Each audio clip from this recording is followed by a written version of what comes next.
Alhamdulillahi Rabbil Alamin. Allahumma salli wa sallim wa barik ala Sayyidina Muhammad.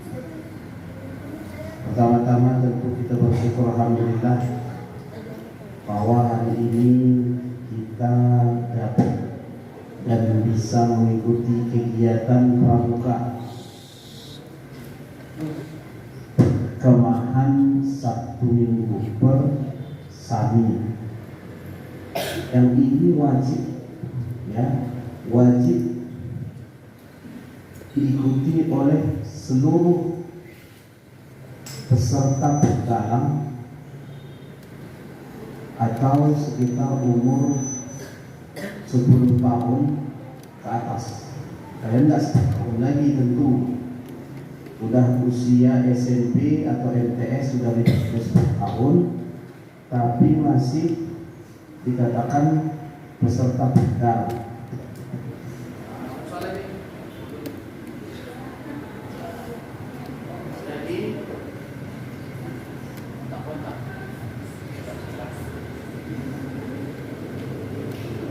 Dan tentu kita bersyukur dan harus selalu menjaga kesehatan. Ya, kita menjaga kesehatan sehingga dalam waktu yang satu malam ini sampai besok setengah hari barulah kita selesai bersama. Dan kalian mendapatkan hak, yaitu sudah dilantik menjadi peserta penggalang, yang artinya kalian sudah melewati dan memenuhi syarat untuk lulus nanti di kelas 9. Andaikan kalian belum mengikuti, maka wajib kalian ikuti walaupun tidak di sekolah ini. Namanya ada kelas 9. Dari kelas 7 belum pernah diikutinya persami atau perjusami. Sampai kelas 9 tidak diikutinya. Benarkan mengikuti persami atau perjusami. Tapi saya sudah punya, Pak. Kapan diikuti? Saya ikut di tempat lain, boleh. Tapi dengan membawa sertifikat. Kalau tidak, ya nggak lulus juga. Karena kalau pramuka ini pangkalannya bisa di sekolah, bisa di organisasi, bisa di Karang Taruna. Mana tahu dia di kelurahan ada Karang Taruna, ada budet di sana. Nah, dia mengikuti perjusami atau persami di sana, boleh. Itu. Tapi kalian ini masih kelas 7, ada yang kelas 7, kelas 8. Kalau mengikuti hari ini berarti sudah lengkap, sudah bisa nanti lulus di kelas 9. Baik, kita kembali ke materi. Di sini materinya materi kepemimpinan. Sebetulnya lebih lengkap kalau kita punya fokus atau punya whiteboard atau apa. Kita akan bedah kepemimpinan ini. Apa itu kepemimpinan? Itu satu. Yang kedua, apa pentingnya? Ya, apa pentingnya kepemimpinan itu? Dua. Yang ketiga, teori-teori kepemimpinan. Yang keempat, bagaimana jadi pemimpin. Tadi apa satu tadi? Yang pertama tadi apa? Apa itu kepemimpinan? Baik, kita jelaskan. Kepemimpinan itu adalah seni. Seni mempengaruhi orang. Kalian bisa mempengaruhi orang? Satu. Tapi tidak hanya mempengaruhi, mengarahkan. Setelah kalian pengaruhi orang, kalian harus diarahkan. Kalian harus bisa mengarahkan orang. Tuh. Yang kedua, yang ketiga, kalian juga diakui. Ya kalau kalian gak diakui, ya gak pemimpin juga namanya. Kalian bisa ngangon kambing, ngarahkan kambing, mempengaruhi kambing. Ya gak pemimpin juga namanya. Ngangon namanya. Ngangon kambing. Ini ceritanya kaitannya hubungan kita dengan manusia. Apa itu kepemimpinan? karena kita madrasah, maka Bapak hubungkan dengan kepemimpinan Islam. Kata Nabi, kalau ada 2 orang atau 3 orang berjalan bersama, ini umpamanya ada 3 orang, kita mau kemana? Kita kampung lalang dulu, ngapain? Di Duren. Di Duren ya, naik kereta, boleh 2 kereta. 4 orang lawan itu kalau 2 kereta, atau 3 orang pun bisa. 1 naik kereta nggak ada bonceng, 1 naik kereta ada bonceng. Mesti ada di depan, tidak boleh berjalan bersama. Mesti ada yang memimpin atau yang menunjuk arah. Kata Nabi, wajib kalau ada 3 orang berjalan atau 2 orang, wajib ada 1 yang memimpin. Itulah pentingnya kepemimpinan itu. Kepemimpinan itu diterjemahkan oleh Allah khalifah. Apa khalifah? Ada 2 artinya, 1 pemimpin, 1 pengganti. Maksudnya apa? Pengganti Allah untuk ngurusi bumi ini yang manusia diserahkan. Ada pemimpin, diartikan juga khalifah itu pemimpin. Nah, kemudian kepemimpinan itu penting karena apa? 1, supaya selain ada yang mengarahkan, supaya yang dipimpin ini aman, terayomi dan selain merasa aman, terayomi dan diberikan hak-haknya. Tuh. Ada beberapa dasar-dasar kepemimpinan. Kalau di dunia ini paling tidak ada 3 ya. Yang pertama, ideologi komunis.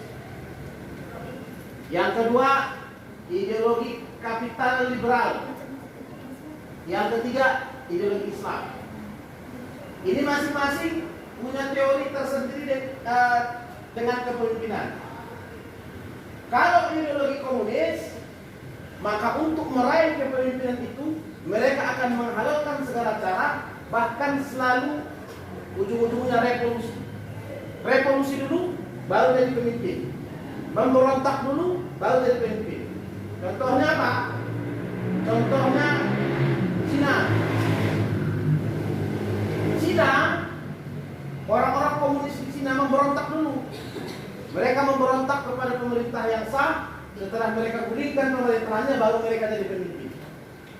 Itu kepemimpinan komunis. Begitu juga di Vietnam, begitu juga di Uni Soviet, dulu di Soviet, sekarang udah pecah. Begitu juga di Kuba dan sebagainya, juga komunis. Kemudian ada teori kepemimpinan ataupun sistemnya kapitalis liberal. Itu diciptakan oleh filosof Yunani. Siapa namanya? Filosof Yunani itu namanya siapa? Ada yang tahu nggak? Plato atau Plato atau Aristoteles. Plato ya, Aristoteles. Di dalam bukunya diterangkannya bahwa pemimpin itu adalah karena mengerti orang lain. Ini kita belum masuk ke Islam, belum masuk kita kepada teori Islam. Kalau teori Islam nanti lain lagi. Nah, apa yang menjadi dasar kapitalis liberal yang akhirnya bermetamorfosa, artinya berubah menjadi demokrasi? Apa yang menjadi dasar? Bahwa kekuatan ada di tangan anggota atau rakyat. Itu dari rakyat untuk rakyat dan kepada rakyat kembali. Jadi dibuatlah kepemimpinannya satu. Itu teori demokrasi. Nah, di samping itu semua ada kepemimpinan Islam, ada ideologi Islam.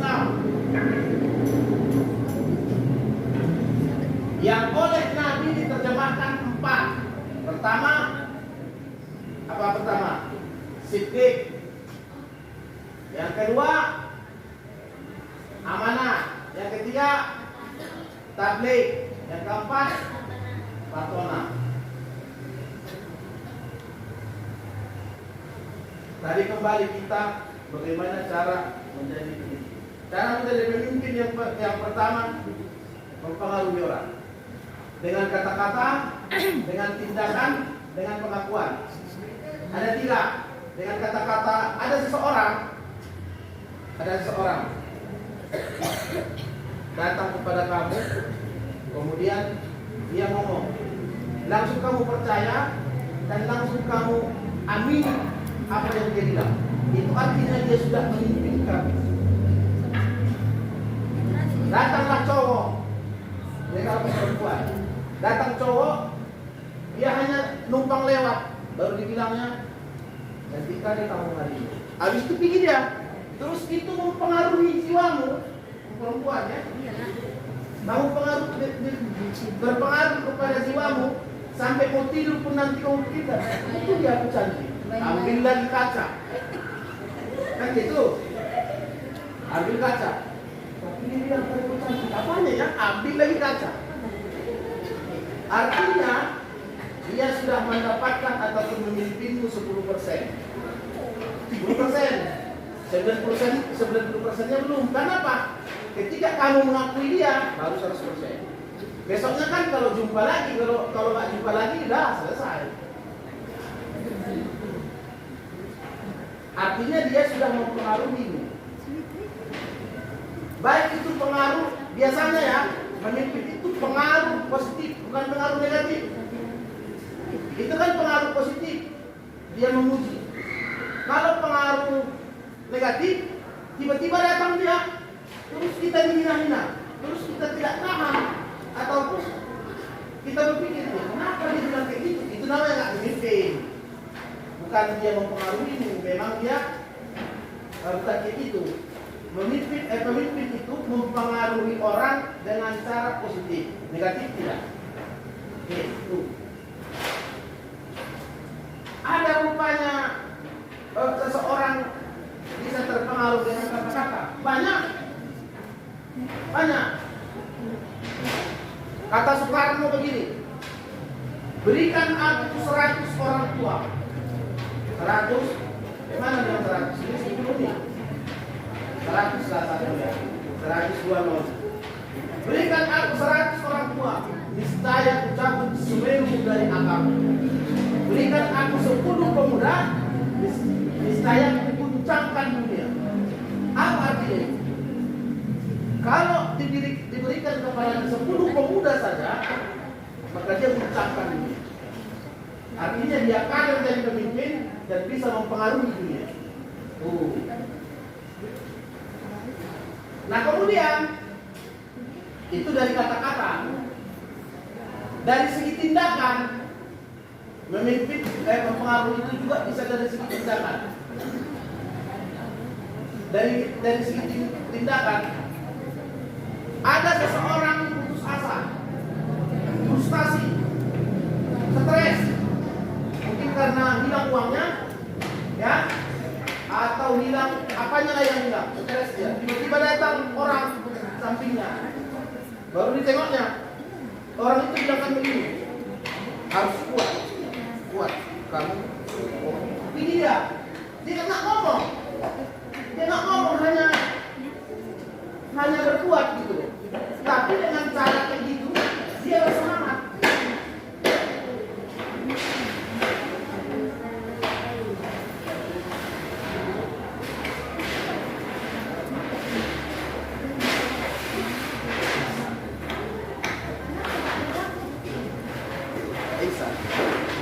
Jadi bersemangat. Ya, jadi bersemangat ya. Nah itu karena tindakan. Atau begini.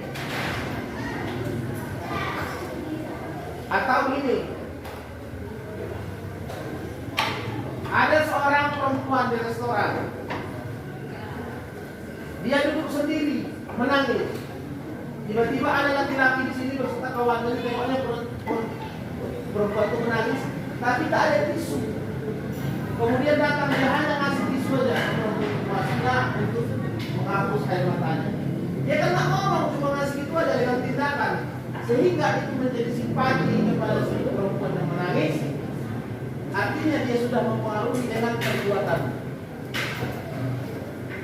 Kemudian yang ketiga tadi, dengan apa? Dengan kata-kata, dengan perbuatan, apa? Dengan apa?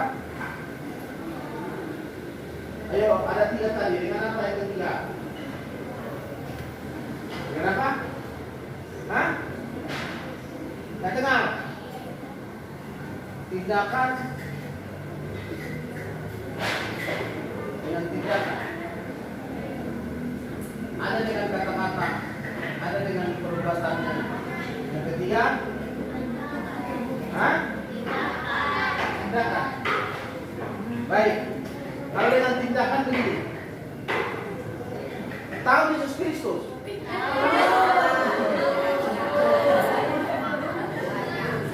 Yesus Kristus itu sebutan bahasa Ibrani, bahasa Arabnya Isa Al-Masih. Sama, jadi orangnya sama. Yesus Kristus kata orang dalam bahasa Ibrani. Isa Al-Masih dari, kalau kita menyebutnya karena kita berpedoman ke bahasa Arab, Nabi Isa. Suatu waktu Nabi Isa berjalan, tiba-tiba ada orang, kemudian Nabi Isa menghampiri dia begini, ditangkapnya tangannya, ikut aku loh. Dan orang itu ikut, baru dibawa ke suatu tempat, habis itu diberikannya lah pengajaran. Coba kalian tes, pasti hanya beberapa detik pun ikut. Bapak sudah buat, Bapak tes ini tindakan ya. Yang laki-laki, kalau kalian nanti sudah SMA, sudah kuliah, sekarang kan ini ada perempuan baca buku. Baca buku di mana? Kalau kita jalan-jalan ke mall atau kemana kan, habis itu datang, ambil aja tangannya, ikutan bawa. Dia pasti ikut, tapi hanya beberapa detik. Macam mungkin begini, apa ambil ikut aku. Hanya dengan kata-kata, dengan tindakan yang seperti itu, dia sudah terpengaruh. Tapi pada akhirnya dia bertanya, kemana ini, siapa kau? Pasti bilang gitu. Baru jelaskan, aku begini. Artinya kau sudah gratis mempromosikan dirimu kepada dia.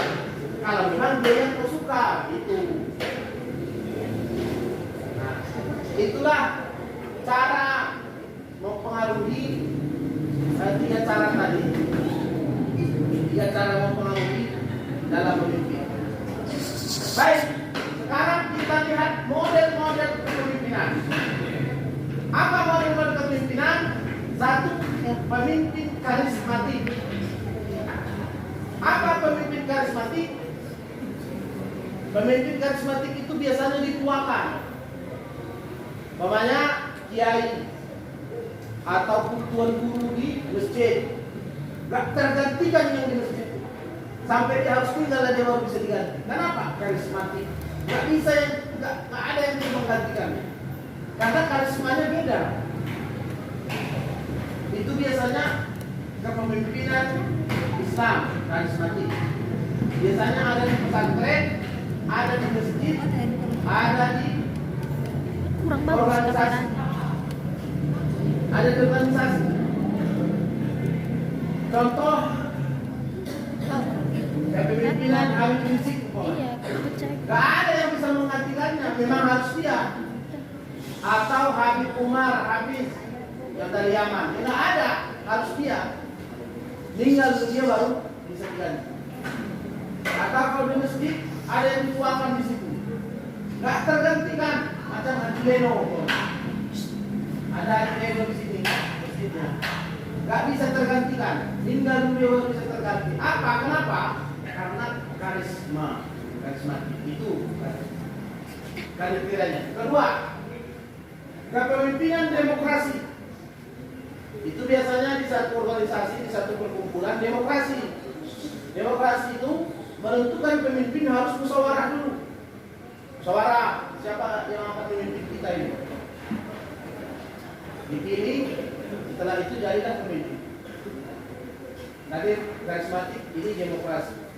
Tapi ada kalanya tindakan pemimpin itu tidak harus demokrasi. Contoh, ada kapal, ada nahodanya kok pasti. Nahoda itu apa? Nahoda itu pemimpin di suatu kapal di laut, bukan kapal terbang, kapal di laut. Itu ada pemimpinnya. Dialah yang tahu semua mau arahnya mau kemana, mau diapakan di kapal dia. Nahoda namanya. Di bawah nahoda itu kapten. Tapi yang menguasai kapal itu kapten, tapi yang mengarahkan semua yang bertanggung jawab nahoda itu. Nah, nahoda itu bentuk di kapal, namanya kapal apa? Kapal pesiar kah? Kapal tongkang kah? Kapal tongkang itu kapal yang mengangkut barang-barang. Kapal tanker, kapal yang bawa minyak. Atau kapal, pokoknya yang berlayar ya, layar di tempat. Bukan yang terbang itu, pesawat namanya. Nah, kapal yang besar, ada kalanya kita harus melanggar tradisi supaya selamat. Apa itu? Ketika kapalnya bocor, kapalnya atau kebakaran, apakah kita harus musyawarah dulu? Baru kita putuskan apakah kita padamkan api atau kita tambal yang bocor, musyawarah dulu. Nanti kalau musyawarah lama-lama, kapalnya tenggelam. Maka begitu ada musibah itu, tidak harus musyawarah, pemimpinnya buat inisiatif sendiri. Harus ada kediktatoran di situ, tapi diktatornya untuk mengambil tindakan menyelamatkan. Tanpa harus musyawarah, padamkan terus apinya, ambil racun apinya, semprotkan semua. Tidak harus ada keputusan ini. Itu. Kemudian ada pemimpin yang itu tadi karismatik, kemudian demokratis. Yang ketiga ada otoriter. Semua keputusan harus di dia. Kalau tidak dia yang ngomong, kalau tidak di dia nggak bisa.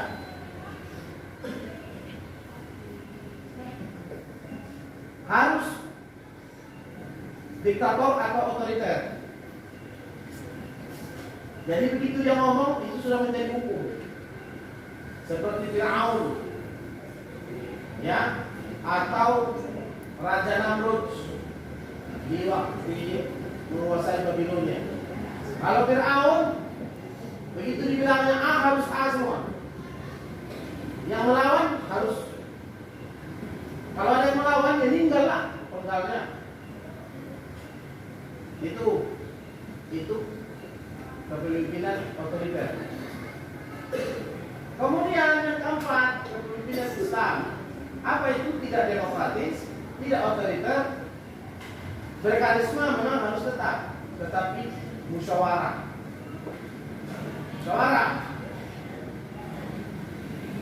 Dari Muhammad itu kepemimpinan apa dong? Ada yang bisa jawab? Ayo. Dari yang empat itu. Ayo. Dari Muhammad kepemimpinan dari tadi ada tadi karisma, ada demokratis, ada otoriter, ada Islam. Islam udah pasti. Dari yang ya, kepemimpinan Islam maksudnya dari yang empat ini selain Islam yang masuk mana?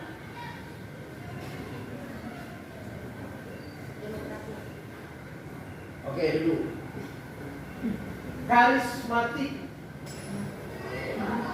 Ada nggak yang bisa menggantikannya? Tidak ada. Maka untuk mengangkat jadi pemimpin tak perlu musyawarah. Karismatik nggak bisa, harus wafat pun Nabi baru ada yang ganti. Kalau tidak, jadi dalam Islam itu yang paling dikedepankan kepemimpinannya musyawarah dan karismatik. Masalahnya kalau karismatik Nabi sudah meninggal, sudah wafat, maka kemudian sahabat bermusyawarah, siapa yang mengganti Nabi? Mereka musyawarah, maka terpilihlah Abu Bakar. Dipilih dengan musyawarah. Sementara Nabi tidak, memang Allah yang angkat langsung dari pemimpin. Nah, dasar-dasar supaya masuk kepada pemimpin itu ada kromosom. Kromosomnya ataupun bawaan lahir ya. Memang ada orang bawaan lahir memimpin itu. Ada orang begitu.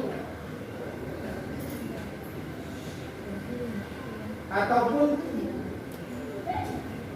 kata orang Jawa suratan itu ya. Sudah jadi suratan. Atau biasanya suratan itu diwarisi oleh darah, atau dalam tradisi raja-raja Jawa namanya darah biru. Kalau ayahnya raja, ya anaknya jadi raja. Itu. Nah inilah yang ada hari ini. Ini mau dihidupkan. Memang Pak Raja, tapi sekarang udah mengarah ke situ. Pengaruhnya sama.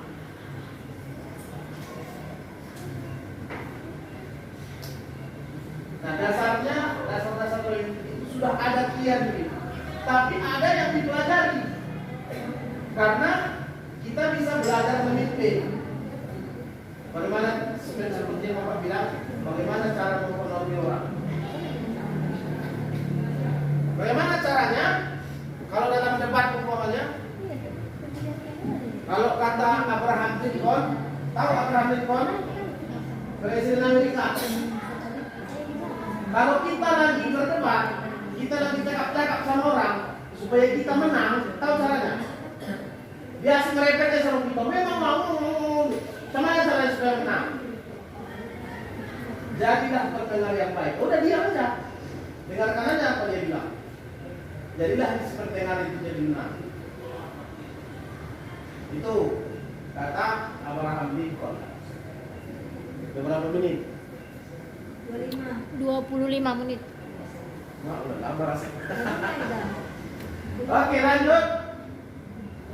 Dan itu adalah apa ya? Lagi Pak. Oke. Baik. Nyanyi. Pentingnya kepemimpinan itu sangat penting. Tapi ingat, jangan mencari. Kalau Islam mengajarkan tidak boleh meminta kepemimpinan. Tapi kalau ditawarkan kepemimpinan kepada kita, dirasa sanggup, ambil. Kalau tidak, jangan. Kalau dirasa sanggup, ambil itu. Kalau tidak, jangan. Tapi kalau dalam sebuah organisasi, begitu ditunjuk, kaulah ketua, nggak mau aku. Kaulah, datang umpamanya yang lebih tinggi. Ini sudah diputuskan, tidak bisa tidak. Itu sudah menjadi pertimbangan dalam organisasi umpamanya. Dia jadi ketua itu, artinya sudah berjalan sistemnya. Kalau tidak berjalan sistemnya, ya nggak bisa juga. Jadi sudah berjalan sistemnya. Ada yang begitu. Tapi kalau dirasa tidak bisa, jangan. Kalau bisa, ya ambil kepemimpinan itu. Kalau ditawarkan, ada banyak dalam Islam yang menolak menjadi pemimpin. Ya, semua sahabat Nabi menolak jadi pemimpin, termasuk Abu Bakar, Umar, Utsman, Ali sekalipun. Tapi karena orang pada percaya sama mereka, maka mereka ambil amanat itu. Gitu. Maka mereka ambil. Nah, khusus untuk Nabi itu pemimpin dunia akhirat. Pemimpin di dunia ini, pemimpin di akhirat. Dia memang sudah dipersiapkan Allah dari awal. Itu kebijaksanaan Allah. Dan bisakah menolak? Ya nggak bisa. Memang Allah tetapkan. Bukan hatinya yang menolak, dia langsung dibimbing oleh Allah. Setiap perbuatan dan tindakannya semuanya dibimbing oleh wahyu. Itu kepemimpinan seperti itu lain. Nah, itulah kira-kira model kepemimpinan 3. Kepemimpinan itu penting dan dasar-dasar kepemimpinan itu sebetulnya banyak. Tadi baru 1, bawaan lahir. Ada orang memang nggak bisa memimpin. Dia misalnya kerja, kalau dikasih kepemimpinan sama dia bingung dia. Selain bingung, dia pun nggak bisa mempengaruhi orang. Karena pemimpin itu harus bisa mempengaruhi orang dalam hal positif tadi, jangan negatif. Mempengaruhi orang. Tidak hanya menjalankan aturan aja. Menjalankan aturan tidak. Dia harus bisa membela kepentingan orang lain. Memang aturan itu yang utama, tetapi meninggalkan anggota ataupun meninggalkan kawannya, maka itu lebih buruk daripada tidak mematuhi aturan. Kalau dalam bahasa Naruto-nya ada kata-kata Naruto. Naruto kalau dia ngomong apa namanya, banyak yang dari tobat kan, ya macam Uchiha Obito itu kan penjahat. Penjahat nggak? Penjahat. Tapi begitu berjumpa sama Naruto, Naruto ngasih nasihat sama dia. Tiba-tiba berubah, nggak jadi penjahat lagi. Atau Naruto menasihati Nagato. Tahu Nagato? Nagato itu salah satu pemimpin Pain, ya. Salah satu pemimpin Akatsuki. Begitu udah bertarung sama dia, kemudian dinasihatinya. Kata-kata Naruto-nya untuk kena sama dia terakhir gak jadi jahat. Apa kata Naruto ini? Memang melanggar aturan itu adalah manusia sampah. Tetapi yang meninggalkan kawannya di medan perang lebih jelek daripada sampah. Maksudnya kadang kan dalam aturan ini, namanya ada aturan harus dipatuhi. Tapi satu kali boleh kita melanggar aturan ini untuk menyelamatkan kawan kita, untuk menyelamatkan orang lain, untuk apa namanya, untuk supaya jangan malu atau dipermalukan dan sebagainya. Ada seorang Syekh ini alim ulama besar, ya. Kemudian ada perempuan cantik. Tahu, kalau perempuan cantik biasa aja. Ini perempuan cantik. Tapi ini ngomongnya. Ada perempuan cantik datang ke dia mau nanya hukum. Rupanya